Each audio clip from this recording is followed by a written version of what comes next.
Boa noite a todos, graça e paz de Jesus Cristo. Você ainda está aí, feliz com Jesus? Amém, glória a Deus. Nós vamos dar sequência à nossa série sobre família, né? Então, família abaixo de Deus, acima de tudo. Mas antes da gente dar sequência, eu gostaria de fazer uma pesquisa breve aqui hoje. Quem aqui hoje é casado? Diga glória a Deus. Não, você que é casado, meu irmão, você tem que dizer um glória a Deus, mas quem aqui é casado? Diga glória a Deus. Amém. Temos aí pelo menos 70% das pessoas aqui casadas. Quem aqui é solteiro? Diga glória a Deus. E quando eu falo solteiro, não é misericórdia não, é glória a Deus, amém? Glória a Deus também. Quando eu falo solteiro, é você que não é casado, independente se você tem algum tipo de relacionamento, ok? Quem aqui é solteiro, faça assim com a mão. Isso, deixa eu te ver aqui. Glória a Deus pela sua vida. Quem aqui tem filhos que são solteiros, mesmo que sejam menores, ok? Glória a Deus, perfeito. Então, essa palavra de hoje é para todos que levantaram a mão nessa noite. Nós vamos falar sobre cristão e o namoro. O Gabrielzão vai pôr aí no telão. O tema de hoje é cristão e o namoro. Porque nós vamos iniciar a série sobre família, né, no trilho, né, o pastor deu uma introdução, né, na terça passada, mas a partir de hoje nós vamos seguir um trilho. Por que nós vamos começar com a questão do namoro? Porque é exatamente no namoro que muitos casamentos já dão errado. Tem muitos casamentos que já começaram errado desde o início. Tem pessoas que não tinham nada a ver o propósito. Começaram um relacionamento por carência, casaram e divorciaram. Tem pessoas que começou o namoro com o sentido inverso. Ao invés de conhecer a pessoa, a família, as emoções, os princípios, os propósitos, quis conhecer o corpo. E aí no momento do fogo ali é legal. Só que quando casa, o diabo faz o seguinte: quando está solteiro, namorando, ele abana, né? E o fogo pega. E quando casa, ele joga água. E muitas vezes, quando era namorado, estava brasando. E quando casou, esfriou. Mas por quê? Porque existem princípios que nós precisamos estar atentos desde o momento da procura de quem vai ser a pessoa que nós vamos casar. Deixa eu falar uma coisa para você. A segunda decisão mais importante da sua vida é com quem você irá casar. A primeira decisão mais importante da nossa vida é qual? Jesus Cristo. Jesus Cristo é a decisão mais importante da nossa vida. E a segunda decisão mais importante da nossa vida é com quem nós vamos construir uma família, com quem nós vamos casar, com quem vamos repartir o nosso dia a dia. E talvez você solteiro está aí pensando que vida de casado é fácil. Deixa eu falar uma coisa para ti, meu irmão. Vida de casado é muito mais desafiante do que vida de solteiro. E nós precisamos aprender que casamento não é a Disney. Casamento não é um conto de fadas. Casamento é uma escolha diária de amar alguém. Eu vou falar uma coisa para ti: a paixão acaba. O que fica é exatamente a sua perseverança em amar, a sua perseverança em abrir mão, a sua perseverança de fazer o bem para o próximo, mesmo às vezes que aquilo não seja aquilo que você mais goste de fazer. Então nós vamos iniciar hoje falando sobre o cristão e o namoro. E o texto base que eu quero usar para isso hoje é esse texto aqui, Oséias 4:6, que diz, vamos ler todos juntos: meu povo foi destruído por falta de conhecimento. Vamos ler novamente. Meu povo foi destruído por falta de conhecimento. Vamos orar? Pai, nós queremos te agradecer por a sua palavra, por essa noite incrível que o Senhor proporcionou para nós. Pedimos que o Senhor venha estar nos direcionando na sua vontade. Ó Deus amado, e venha estar falando aos nossos corações aquilo que a palavra do Senhor deseja falar. Abra as nossas mentes. Ó Deus amado, pois queremos ser seus, queremos ser pessoas que vivem a sua vontade hoje e sempre, em nome de Jesus, amém e amém. Então, nós estamos numa série que fala sobre família, E esse é o segundo capítulo. O primeiro capítulo, o pastor João Márcio falou sobre os desafios ou os dilemas da família. Quem estava aqui no primeiro capítulo? Então, ele falou sobre diferenças, ciúmes, falta de perdão, máscaras e etc. Se você não viu ainda, nós vamos disponibilizar essa palavra no YouTube e você pode ter acesso a ela. E hoje nós vamos falar sobre namoro, mas especificamente não sobre namoro, mas especificamente antes um pouco de namoro, na questão de você saber quem você vai escolher para construir uma família. Você ter uma boa escolha, ok? E o interessante é que, o que é namoro? O que é namoro? Você já parou para pensar? O que é namoro? Existem alguns padrões. No mundo, se você for perguntar o que é namoro, é uma coisa. Mas, na igreja, se você for perguntar o que é namoro, é outra coisa. Se você, às vezes, for em outra igreja, namoro é outra coisa. Mas o que eu quero definir com você desde já? A palavra namoro, ela não existe na Bíblia.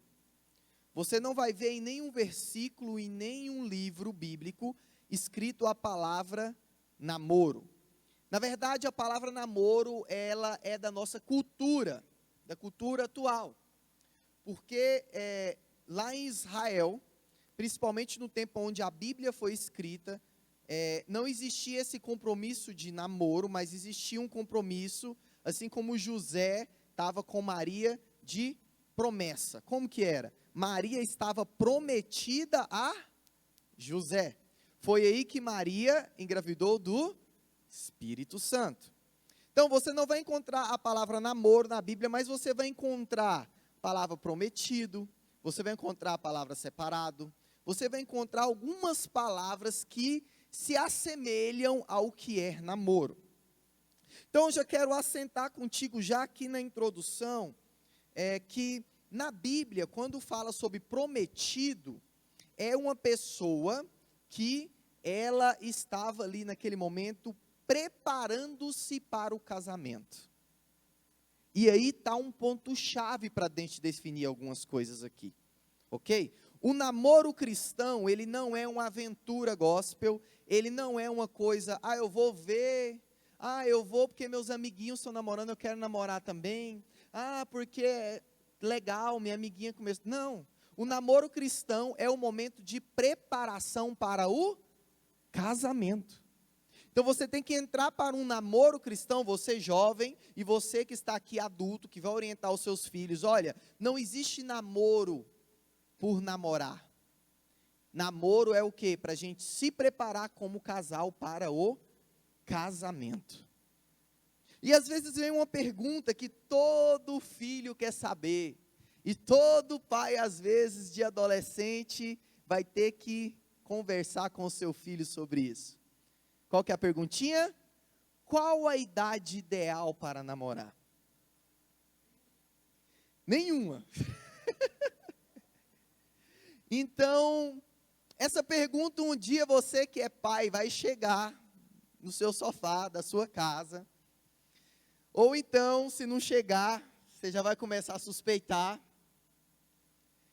Então, essa pergunta um dia chega, qual que é a idade ideal para namorar? Segundo o princípio bíblico de que namoro é a preparação para um casamento, a idade ideal para namorar é quando você estiver disposto a construir uma família. Então, a idade ideal para namorar não é quando você está com os hormônios à flor da pele, ou quando você apaixonou por aquela menininha do terceiro, do segundo ano do seu colégio. Por quê? Porque casamento não se vive de amor. Nós vamos viver de amor. Glória a Deus, amado. Glória a Deus. E vocês vão comer como? E a estrutura emocional, como que vai estar? Vocês têm uma estrutura espiritual? Então, namoro, idade ideal para namorar, não fala sobre números, obrigado, Lisângela, fala sobre maturidade. Tem pessoas que eu conheço com 18 anos que têm maturidade para um casamento. Tem pessoas que eu conheço com 30 anos que não têm maturidade para um casamento. Então, o que eu quero falar para ti é que não existe uma idade e número, mas que existe um nível de maturidade. Como está a sua vida emocional? Como está a sua vida espiritual? Como está a sua vida financeira? Você vai casar e depender dos seus pais, jovem? Como que fica isso daí? Você precisa pagar o X-Tudo para a varoa depois do culto. Você vai pedir dinheiro para o seu pai para pagar o X-Tudo para sua namorada? Pais, não liberam. Não liberam. Tem que saber qual que é o valor de o quê? Principalmente sustentar uma mulher, principalmente uma mulher goiana, e principalmente uma mulher goiana com um monte de pit dog caro. Tem que saber o que é ir lá no Lifebox e pagar a conta, irmão. Tem que saber o que é no rodízio e ir lá pagar a conta. Por quê? Porque isso vai o quê? Gerando a maturidade, para que quando chegar no casamento, esteja ali o casal maduro. Nós vamos falar sobre isso e muito mais coisas hoje. Então, sempre quando você vai ler na Bíblia sobre um casamento, sobre um relacionamento pré-casamento, você vai encontrar palavras semelhantes a essa que eu falei. Então, todo relacionamento entre homem e mulher na Bíblia, antes do casamento, é visando o próprio casamento. Então, tira esse mito. Você adolescente aí, que já está pensando, 15, 13, 14 anos, segura a onda, meu irmão. Segura a onda. Vamos estudar, vamos trabalhar, vamos deixar Deus direcionar a sua vida, para você não queimar etapas, amém? Vou falar uma coisa para ti. Não queira chegar na idade de casar com a fila parecendo extrato de banco, sabe, a lista. Aí você vai conversar e se abrir com sua noiva lá, tá a lista. Não, meu irmão, se guarde. Deus preparou alguém para você, amém? Se guarde, se guarde. E eu quero dar agora e compartilhar com vocês alguns princípios sobre um namoro saudável. Ok? E qual que é o primeiro princípio para você ter um namoro saudável? O primeiro princípio é esse: seja o resultado de sua procura. Ah, jovem, eu estava conversando isso com o pastor João Márcio hoje. Deixa eu falar uma coisa para vocês. Os adolescentes podiam estar aqui para ouvir isso, hoje aqui, os jovens solteiros. Por quê? Porque há algum tempo atrás não existia isso. Não existia alguém que vinha aqui falar sobre relacionamento. E esse primeiro ponto é interessante por quê? Porque tem muito jovem que ele exige um alto nível de padrão. Padrão Aldeia do Vale, padrão FIFA, padrão Champions League. E ele está jogando a Série B do Goianão. E ele está jogando terrão, igual o Luva de Pedreiro. E quer casar com o Manchester United lá na Champions League. Deixa eu falar uma coisa para ti. Seja o resultado de sua procura. Você procura alguém fiel? Seja você fiel. Você procura alguém temente a Deus? Seja você temente a Deus. Você procura alguém envolvido na casa de Deus? Seja você envolvido na casa de Deus. Você procura alguém trabalhador? Seja você trabalhador. Seja o resultado da sua procura. Sabe, eu vou voltar aqui porque tem um texto que fala sobre isso em Mateus 7, 3, 5, que fala: por que você repara no cisco que está no olho do seu irmão e não se dá conta da viga que está no seu próprio olho? Como você pode dizer ao seu irmão, deixe-me tirar o cisco do seu olho, quando há uma viga no seu? Hipócrita, tire primeiro a viga do seu olho e então você verá claramente para tirar o cisco do olho do seu irmão. E essa palavra não é somente para você que está às vezes procurando alguém, mas é também para você, pai. Sabe, eu estava conversando com o pastor João hoje, tem pais, né, a história de um pai que chegou no seu filho e falou assim: olha meu filho, você tem que andar só com pessoas melhores do que você. Alto padrão, meu filho. Só com pessoa top que você tem que andar, não é que esses pé rapado não, só com pessoa top. E aí o filho virou para o pai e falou assim: pai, e se os pais dos meus amigos também falarem a mesma coisa? E se o pai dos meus amiguinhos falarem também a mesma coisa? O que eu quero falar isso contigo, meu irmão, é que nós, antes de exigir algo para alguém, nós temos que analisar a nossa própria vida. Sabe, eu conheço jovens que Deus, pela sua misericórdia, fez algo na vida deles. E assim, quem conhece alguém assim? Que a diferença de beleza é muito grande. Quem conhece alguém assim? Olha lá, o Gabrielzão conhece. Mas a maioria é o quê? Equivalente, meu irmão. Você vai casar com alguém mais ou menos do seu padrão, sim ou não? Mais ou menos do seu padrão. Mas aí tem gente que fica escolhendo, fica escolhendo, fica escolhendo, fica escolhendo e morre escolhendo. Morre escolhendo. Eu vou falar para ti, seja você o resultado de sua procura. Aquilo que você procura alguém educado, seja você educado. Você procura alguém temente a Deus, seja você temente a Deus. E eu quero entrar em um segundo ponto aqui também, de princípio, para você ter um relacionamento em Deus, que é: honre seus pais. Deixa eu falar aqui, jovem. É desonra você começar qualquer tipo de relacionamento sem antes os seus pais saberem. É desonra você estar se envolvendo com alguém sem comunicar aos seus pais. Desonra. Deixa eu falar uma coisa para ti. Nós jovens, nós adolescentes, nós precisamos envolver os nossos pais no nosso relacionamento. Tem muito jovem que chega em mim e fala assim: estou com fulano. Com fulano, que legal. Quanto tempo? 3 meses. Faz 3 meses você está com fulano? É. Aí você já conversou com seus pais? Não. Se eu conversar com meu pai... Meu irmão, deixa eu falar uma coisa para ti. Honra é um princípio bíblico. Você quer ser abençoado em tudo que você fizer? Honre os seus pais. Olha o que Efésios 6, versículo 1, 3 fala. Filhos, obedeçam aos seus pais no Senhor, pois isso é justo. Honra teu pai e tua mãe. Esse é o primeiro mandamento com promessa, para que tudo te corra bem e tenha longa vida sobre a terra. Não comece nada sem envolver os seus pais. Jefferson, mas eu não moro com os meus pais. Eu fui criado pela minha avó, pela minha tia, sei lá. Você foi criado por alguém, envolva essa pessoa, honre essa pessoa. Por quê? Porque essa pessoa ama você, ela vai querer o melhor para a sua vida. Existe uma história que, certa vez o jovem, ele estava na igreja todo empolgado e levou a sua mãe no culto de jovem, a mãe dele foi lá. E esse jovem, ele estava interessado numa moça da igreja. E ele chegou na mãe dele, na porta da igreja, e tinha 3 moças assim, encostadas na parede.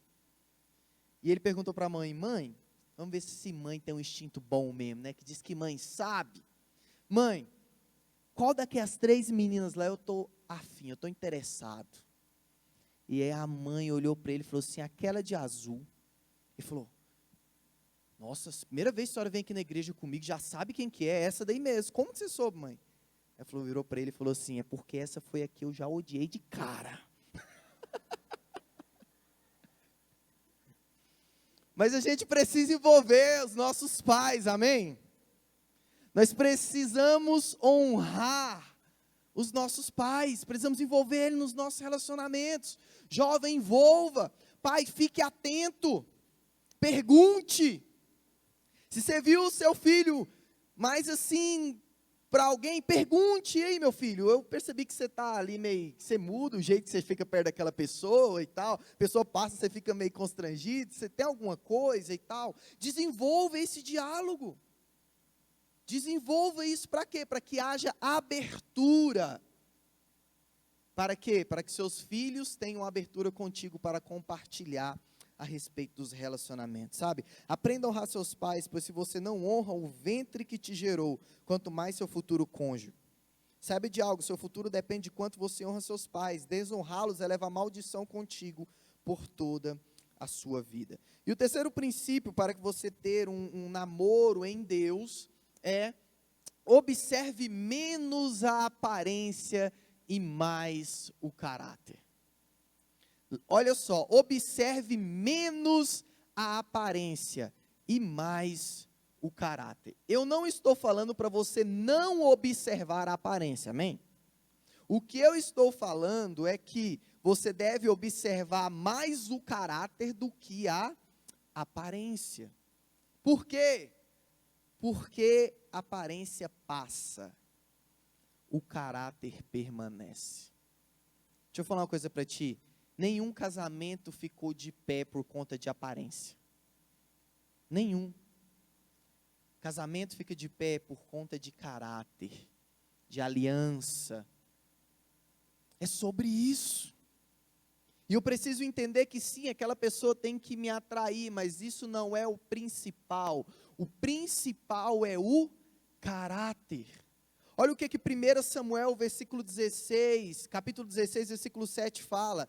O Senhor, contudo, disse a Samuel: não considere a sua aparência nem sua altura, pois eu o rejeitei. O Senhor não vê como o homem vê a aparência, mas o Senhor vê o coração. Sabe, querido, a aprovação de Deus, ela não vem da aparência, ela vem do coração, do caráter. Eu preciso entender isso. Samuel, ele foi escolher o rei de Israel, lá na casa de Jessé, e ele viu Eliabe, um homem alto, forte, bonito, bom aparente, bem aparente. E ele falou, certamente é esse. E o que Deus falou para ele? Não é esse, eu o rejeitei. Tem muita gente procurando pessoas para namorar por aparência, mas pessoas que foram rejeitadas por Deus.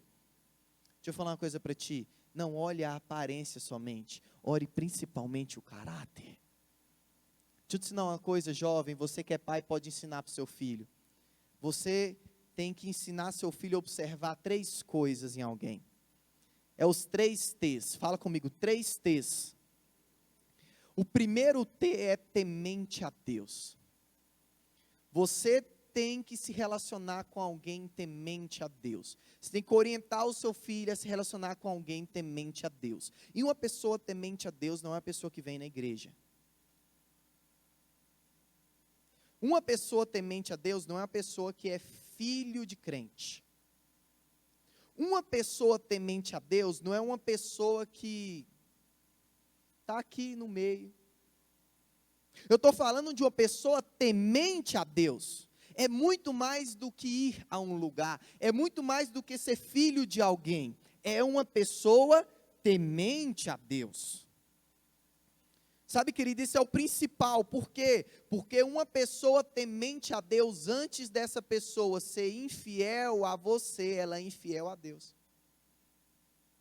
Antes dessa pessoa errar com você, ela vai errar para com Deus. E como assim? No coração dele vai pesar. Muitas vezes não o erro contra o cônjuge, mas o erro contra Deus. É como Davi. Davi falou, eu pequei contra ti, Senhor. Somente contra ti eu pequei. Sabe, querido, sua esposa e seu esposo não vão estar com você em todos os lugares. Mas Deus vai. E uma pessoa temente a Deus, ela sabe disso. E ela vive uma vida sincera e leva o casamento com seriedade.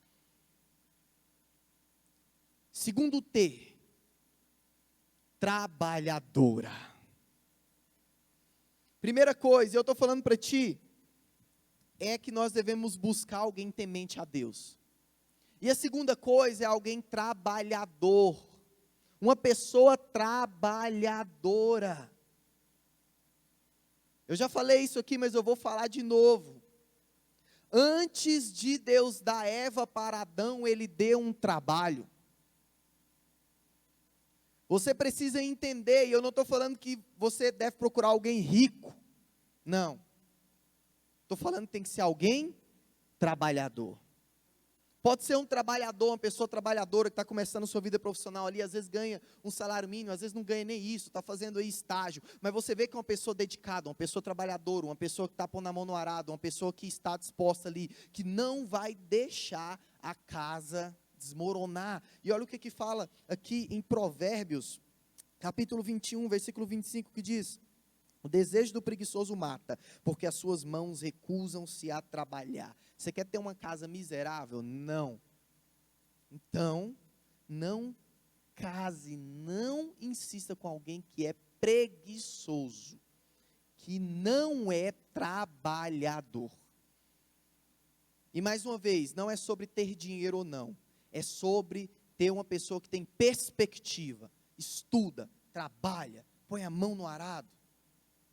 O primeiro T é temente a Deus, o segundo T é trabalhador, e o terceiro T que devemos observar em alguém é o tratamento. Fala comigo, tratamento. Como essa pessoa trata a vida espiritual dela? Como essa pessoa trata o ministério a qual ela está? Como essa pessoa trata os pais dela? Deixa eu falar uma coisa para ti, meu irmão.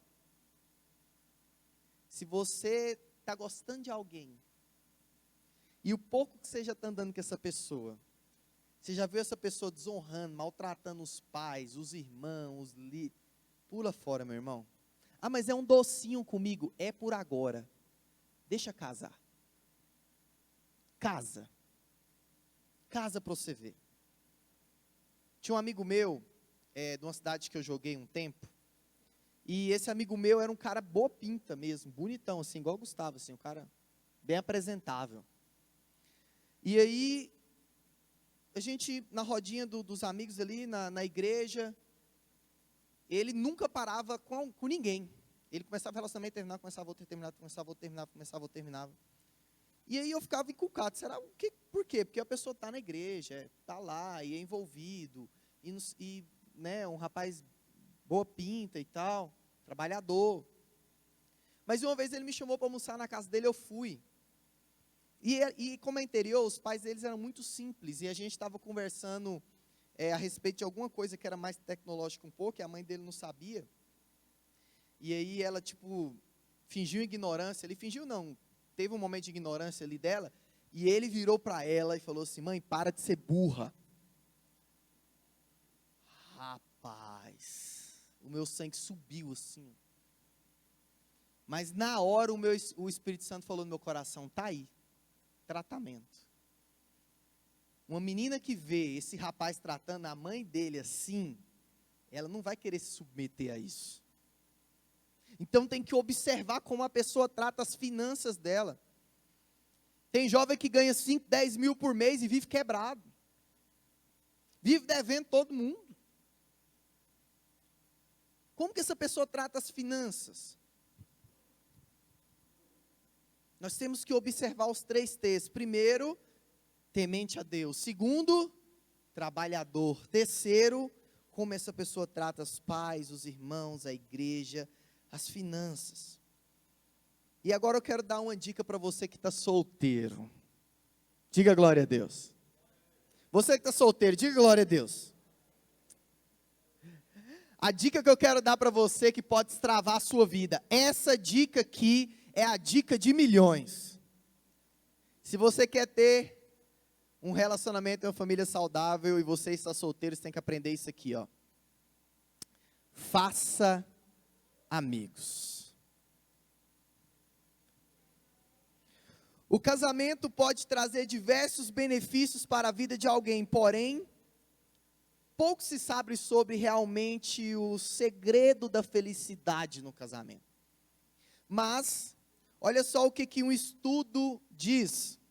De acordo com o estudo, casais que têm o cônjuge como seu melhor amigo tiveram taxas significativamente mais elevadas de satisfação com a vida do que os casais menos amigáveis. Os investigadores John Wallywell, da Faculdade de Economia de Vancouver, e Sean Groover, do Departamento Canadense de Finanças, chegaram a 3 conclusões sobre o casamento. Olha só. Pessoas casadas são mais felizes que as solteiras. Depende. Segunda conclusão.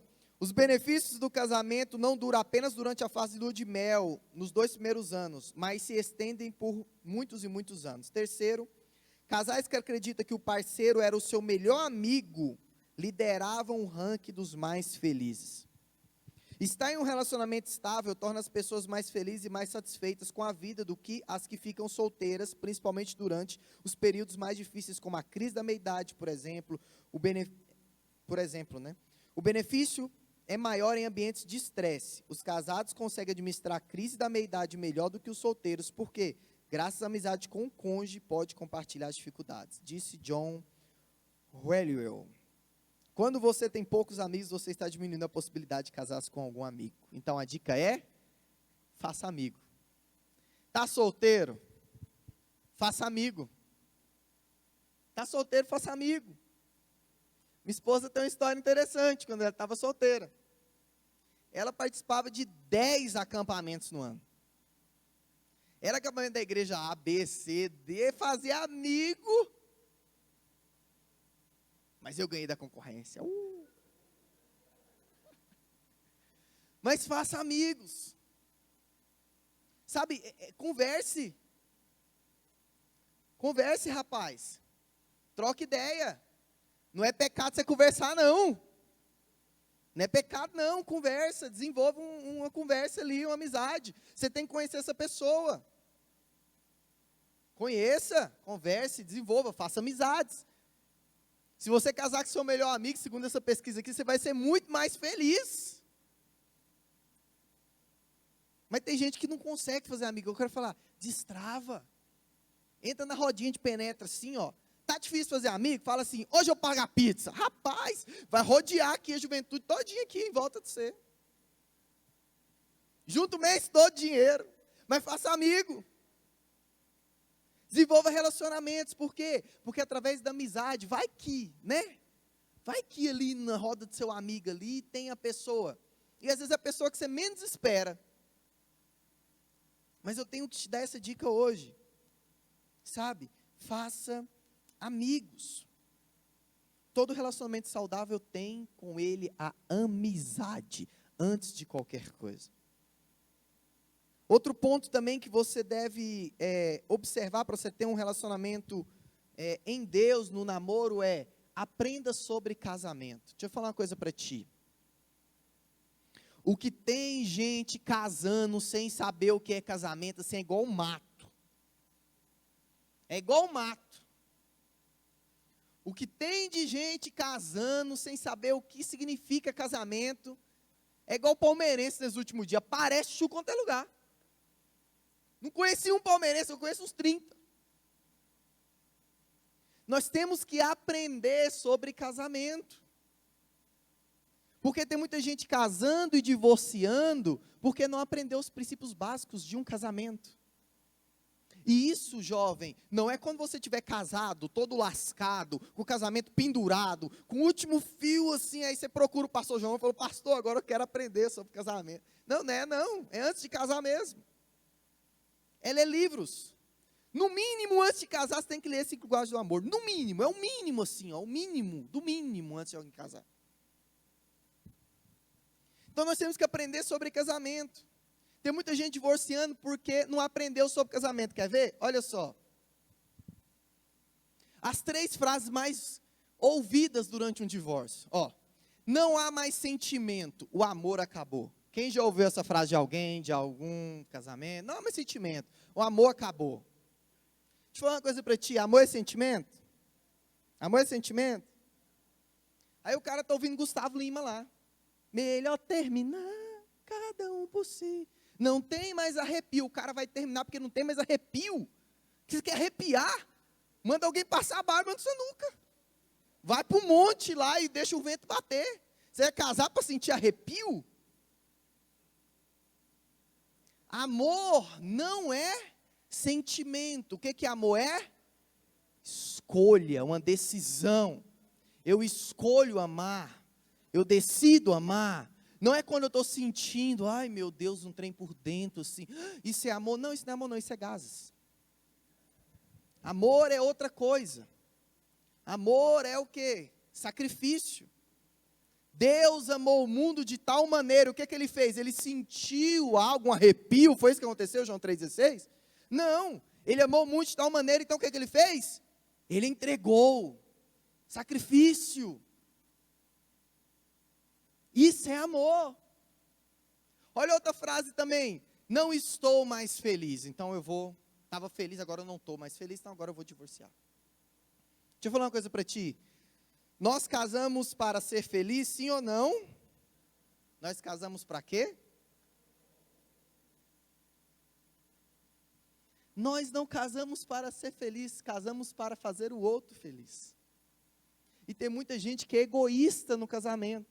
E está divorciando por quê? Porque não está feliz. Deixa eu falar uma coisa para ti, tudo que a gente planta, a gente colhe. Nós precisamos plantar amor para colher amor, plantar cuidado para colher cuidado, plantar carinho para colher carinho. E a terceira frase que eu mais vejo é: essa pessoa não era como eu imaginava. Casou, mudou. Quem ouviu já essa frase? Casou, mudou. No namoro era uma coisa, aí casou, mudou. E aí por isso que eu... E o que é isso daí? Também é uma falta de inteligência, de não ter aprendido sobre casamento antes. Por quê? Porque o momento de namoro é o momento da gente regalar os olhos. Ó, ver, perguntar, olhar, observar as atitudes, conhecer o máximo que você puder a pessoa, em tudo. Ó, olho aberto. Só que qual que é o problema? Muitos jovens de hoje, no namoro, eles estão na pegação. Pegação, nananana, aí não observa o caráter, não observa se a pessoa é temente a Deus, não observa o temperamento, e aí casa e a pessoa mudou. Não, não mudou não, é a mesma pessoa. O que aconteceu? Você que não viu, ficou perdendo tempo fazendo o que não devia ter feito naquela hora. Por quê? Falta de conhecimento. Oséias fala, e a gente vai voltar nesse versículo: meu povo foi destruído por falta de conhecimento. Nunca o índice de divórcio esteve tão alto como hoje. Cerca de 40% das pessoas se divorciam, porque não aprenderam sobre casamento. O tempo de aprender sobre casamento é agora. Sabe, querido, existe uma sequência que você precisa saber, um processo do conhecimento. Você que está procurando alguém, ou às vezes você que é um pai de algum filho, que vai namorar no futuro, você precisa saber que existe um processo do conhecimento. Como que é o processo do conhecimento do mundo hoje? Eu vou para a rave, eu vou para a balada, eu vou para o show, e aí eu beijo na boca. Aí beijo na boca, chega a ver com os beijos caídos. Aí, peguei o WhatsApp de um outro lá, e aí depois que eu conheci no físico, eu vou começar a conversar e bater um papo. Aí depois eu vou conhecendo ali as escolhas da pessoa e tal, o que a pessoa gosta, o que não gosta. Aí achei interessante, casei. Aí no casamento descobre que o propósito tem nada a ver com o propósito dele. É a sequência do mundo. Só que a sequência cristã não é assim. A sequência cristã começa com conhecimento espiritual. Essa pessoa tem o mesmo princípio que o meu? Essa pessoa é temente a Deus? Depois que você conhece os princípios espirituais de alguém, você vai conhecer as emoções, o temperamento. Você vai conhecer sobre como essa pessoa é. Você vai conhecer como que ela demonstra o amor dela, como que ela gosta de ser amada. Isso tudo no namoro. Então, namoro é o momento de você conhecer espiritual e emocional. Quando você casa, você conhece o físico. Quando você casa. Deixa eu falar uma coisa para você. Pode até existir alguém que tenha divorciado porque o sexo foi ruim. Pode até existir alguém. Mas a grande maioria não tem a ver com sexo. Tem a ver com propósito, com princípios, com emoções. Por isso que eu quero falar para ti, analise primeiro o espiritual, depois o emocional, para depois do casamento você ver o físico. E um outro princípio para você ter um namoro em Deus é: pare de perder tempo com quem não é da vontade de Deus.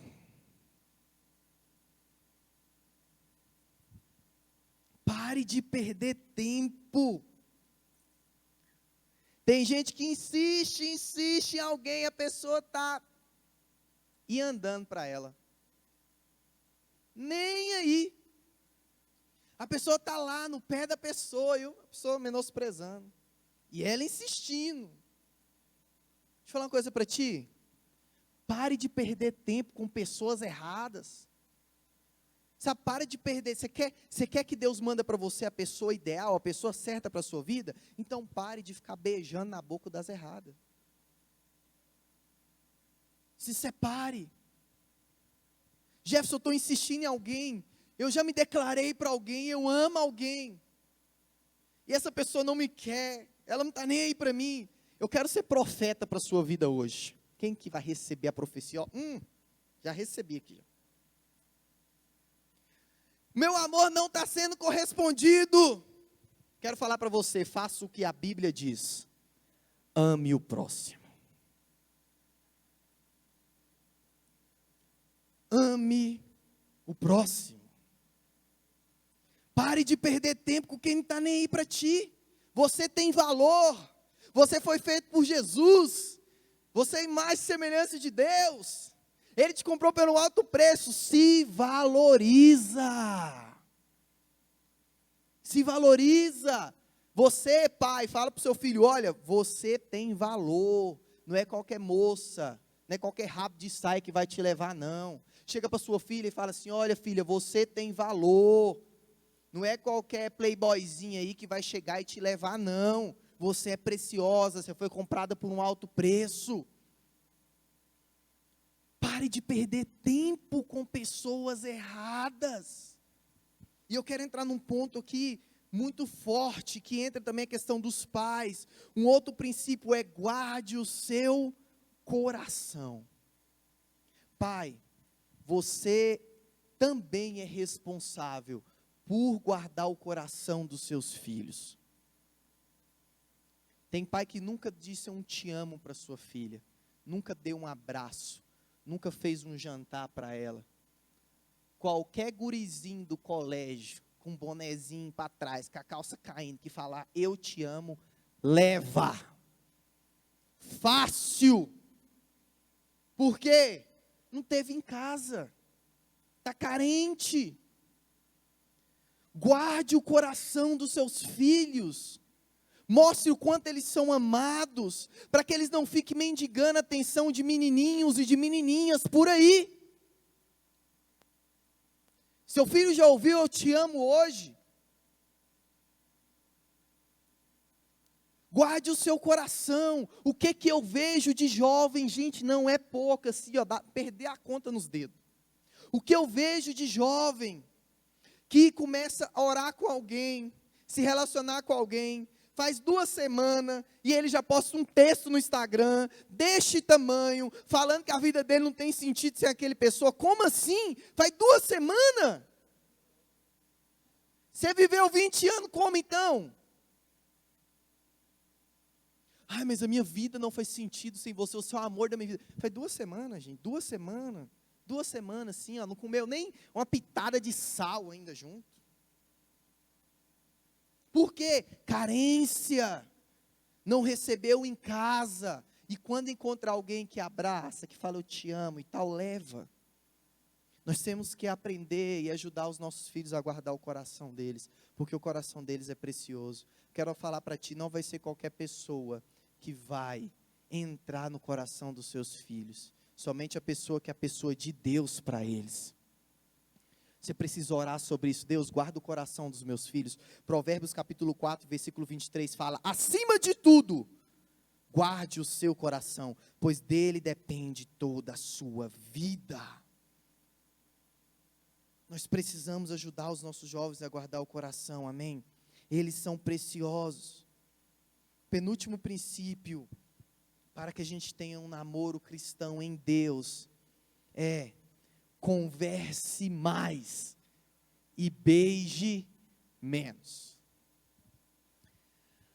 Aqui na igreja, olha que coisa bonita, aqui na igreja, nós não temos uma doutrina assim, ó, você vai ter que ficar sem beijar, não. Só que aqui nós orientamos. E a orientação é o quê? Momento de namoro é um momento de ficar beijando e se ralando e se esfregando? Não. É o momento de se conhecer, de conversar. E aí você me pergunta, jovenzinho, eu sei que você está com essa pergunta aí na sua mente, assim, ó. Você me pergunta assim, Jeff, afinal eu posso ou não beijar na boca no namoro? Eita, essa pergunta é de milhões também, hein? Eu posso beijar na boca no namoro, Jeff? É isso que eu sei que você veio aqui, jovenzinho, querer saber. É só isso. Eu sei que é só isso. E eu quero falar uma coisa para você. A Bíblia, ela não proíbe ninguém a beijar na boca. Mas ela também não autoriza ninguém a beijar na boca antes do casamento. A Bíblia não fala sobre isso. O que ela fala é para a gente viver uma vida de santidade. Não existe o versículo lá, o 11º mandamento, não beijais na boca. Não. Só que fala sobre o quê? Defraudação. Não despertar no outro aquilo que eu não posso fazer agora. E aí eu entendi então, se teologicamente a Bíblia não fala sobre beijar na boca, mas fala sobre a questão ali, né, da defraudação, eu quero entender o que é o beijo na boca cientificamente. E aí eu descobri que existe uma ciência que estuda o beijo. Diga glória a Deus. Amém? Ninguém gosta. Os casados aqui, gente, pelo amor de Deus, casado tem que beijar na boca. Glória a Deus, beija na boca aí. Você é casado, tem que beijar na boca. Decora esse nome aqui, ó. Filematologia. Vamos juntos? Filematologia. Jefferson, o que é isso? É a ciência que estuda o beijo. Então, o que a ciência fala sobre o beijo na boca? Olha só. Quando beijamos na boca, a primeira coisa que acontece é o aumento de batimento cardíaco. Ele fica em torno de 150 batimentos por minuto. O batimento cardíaco normal é de 50 a 90. Quando você está ali naquele beijo de língua, o batimento sobe para 150. Olha outra coisa também que os estudiosos descobriram. Consequência disso, há um aumento de circulação de sangue no corpo. Um beijo na boca pode fazer o corpo circular 1 litro de sangue a mais que o normal no prazo de 1 minuto.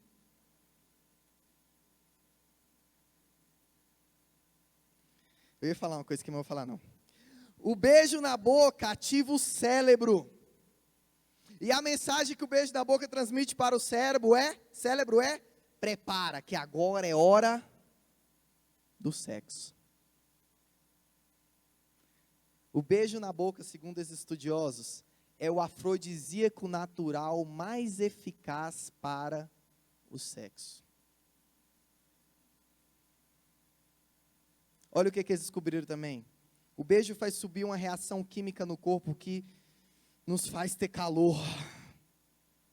E qual que é o nome dessa reação química? É o pai do tezinho.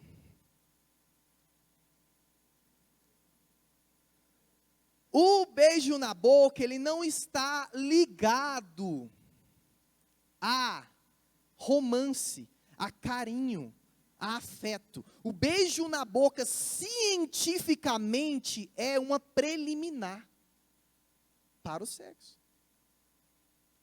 Por isso que eu chego no jovem e falo assim, meu filho, cuidado com o beijo na boca. Você pode? Não posso. Então por que vai ficar fazer circular sangue no seu corpo desse tanto? Por que você quer que seu coração quase pula do peito? Nós temos que vigiar, jovem. Porque uma coisa é o seguinte, meu irmão, com hormônio, ninguém brinca não. A Bíblia fala, do diabo a gente resiste. Resistir ao diabo e ele fugirá de vós. E o pecado, a gente resiste também? Eu vou ver agora se eu sou forte mesmo para pecar. Vem aqui, varoa. Não! Do pecado a gente corre, foge. Eu falo para os meus discípulos e para os jovens que andam comigo, eu fiz corte. Meu primeiro beijo foi no altar. Mas não é porque eu sou melhor que ninguém, não. É porque eu sabia que eu era mais pecador que todo mundo. Eu falei, se eu ficar beijando essa morena aqui, o trem vai pipinar aqui. Vai dar errado. Então, vamos evitar. Melhor evitar. E eu fiz isso. E mesmo fazendo corte, foi difícil.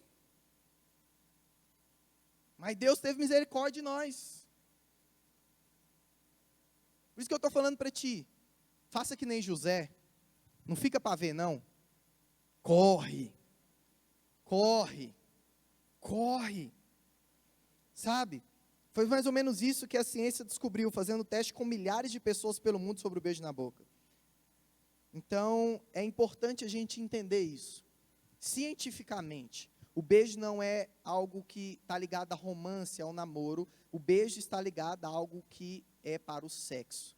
Ninguém beija, meu irmão, e não pensa em mais nada. E não tem o desejo de mais nada.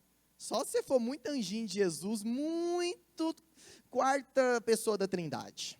Tá bom? E a penúltima coisa é escolha mudar. Romanos 12:2 diz: não se amoldem ao padrão deste mundo, mas transformem-se pela renovação da sua mente, para que sejam capazes de experimentar e comprovar a boa, agradável e perfeita vontade de Deus. Deixa eu falar uma coisa para ti. Tem gente que está namorando, termina e namora, nunca consegue desenvolver um relacionamento. Por quê? Porque continua fazendo as mesmas coisas erradas. Não escolheram mudar. Quando vamos colocar um ponto final, fala assim, olha, eu sou inteligente, eu já pisei na bola nisso aqui, eu sei que deu errado, então agora eu não vou fazer igual, eu vou mudar minhas atitudes. Não, o que o jovem faz? Eu vou tentar mais uma vez, que eu sou brasileiro. Mas vai tentar diferente? Não, eu vou tentar do mesmo jeito. Vai dar errado do mesmo jeito. Nós temos que escolher mudar. Temos que escolher mudar a nossa perspectiva de como analisar as pessoas, de como escolher as pessoas. A perspectiva de como desenvolver um relacionamento cristão em santidade. Nós temos que ter um coração em Deus, sempre. E eu quero finalizar com algo hoje aqui, para a gente orar. Eu gostaria de convidar o pessoal do louvor. Para você, solteiro, seja alegre, ainda solteiro. Sabe, qual que é a nossa tendência nos relacionamentos? É a gente sempre passar para frente a nossa alegria. Eu estou solteiro. Eu sou solteiro. Ô céus, ô vida. Aí começa a namorar. Aí, ao invés de eu falar, glória a Deus, não. Estou namorando, dificuldade, sem dinheiro, quero casar. Quando eu casar, eu vou ser feliz. Aí casa. Aí está lá no casamento. Não. Quando eu tiver um filho, eu vou ser feliz. Aí tem um filho. Não, mas quando o meu filho formar na faculdade, sair de casa e casar, eu vou ser feliz. Quando eu tiver um neto, eu vou ser feliz. E fica só. E nunca vive o momento. Eu quero falar para ti que é solteiro, ou você que é casado, ou você que já tem filhos hoje. Eu quero falar para ti, seja feliz. Leve sua vida com leveza. Leve sua vida com alegria. Gerson, mas eu já tenho filhos que já têm filhos. Glória a Deus. Curta a sua terceira idade. Curta os seus netos. Curta a sua esposa. Gerson, mas eu estou solteiro. Meu irmão, solteiro, você não deve prestar conta com ninguém. Você não tem que pagar 2 contas numa hamburgueria. Você está solteiro, você chega. Se quiser ir no X-Tudo, você não tem que perguntar, vamos no X-Tudo? A pessoa, não, mas eu queria pizza. Aí você fica, não, vai onde você quer. Curta a sua vida de solteiro. Viaje solteiro. Amém. Viaje. Jefferson, eu estou namorando. Não fica com aquela vida de namoro. Ai meu Deus, vai tanta dificuldade. Não, curta o período de namoro. É o momento que vocês vão negociar junto as coisas do casamento. É o momento que vocês ali estão mais apaixonados. Então vocês podem ficar mais tempo no telefone, né? Que é aquelas conversas besta, aqueles apelidos besta. Curta esse momento. Seja feliz no momento que você estiver, meu irmão. Você tem filhos pequenos? Não fica falando assim, tô doidinho para esse menino crescer, para parar de dar trabalho. Não, curta o seu filhinho, curta o seu bebê, curta a sua criança. Seja feliz com ela ali. Esses momentos marcam. Seu filho é adolescente? Curta seu filho adolescente. Leva no cinema. Sabe? Leva para tomar um sorvete. Dá bronca também. Adolescente precisa ouvir bronca. Seja feliz Seja feliz. Aonde você estiver, em qual fase da vida você estiver. Sabe, eu quero te convidar nesse instante a curvar a sua cabeça, todos vocês. E eu gostaria que nós viemos fazer uma oração nesse instante. Pai, estamos aqui hoje, nessa noite, e queremos te agradecer. Porque a nossa felicidade não depende de relacionamento nenhum. A nossa felicidade depende do Senhor.